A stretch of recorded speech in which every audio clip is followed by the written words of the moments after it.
না যে বাংলাদেশের 18 কোটি মানুষের মধ্যে মুক্তিযুদ্ধকে কেউ প্রশ্নবিদ্ধ করবে, এইগুলো একটা প্রপাগান্ডা, এইগুলো এক ধরনের প্রচার। এই প্রচার যে কেবল আজকে চলছে তা না, এই 16 বছর যে ফ্যাসিজম টিকেছিল সেও কিন্তু মুক্তিযুদ্ধকে তার নিজস্ব স্বার্থে ব্যবহার করেছিল। তখন যদি এই প্রশ্নগুলো জোরালোভাবে উত্থাপিত হতো তাহলে আজকে আর এই সন্দেহজনক প্রশ্নগুলো কিন্তু তোলার কোনো সুযোগ হতো না। মুক্তিযুদ্ধকে অস্বীকার করবে 18 কোটি মানুষের দেশে এমন কেউ আছে? আমি তো এমন কাউকে খুঁজে পাই না।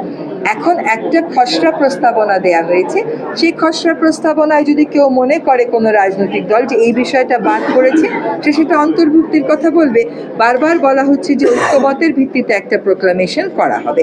এখন সেটা কয়েকজন মিলে ড্রাফট করেছে, আরও যখন 10 জনকে নেবেন আবার নতুন করে কথাগুলো আসবে।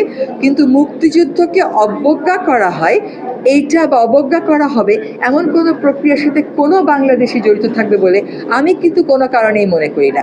বরং মুক্তিযুদ্ধকে একটি বিশেষ দল তাদের ক্ষমতায় থাকার হাতিয়ার হিসেবে ব্যবহৃত করে জাতিকে বিভক্ত করেছিল। এটা কিন্তু আপনাকে মনে রাখতে হবে, আমরা যেন আবার সেই বিভক্তির দিকে না যাই। ধন্যবাদ।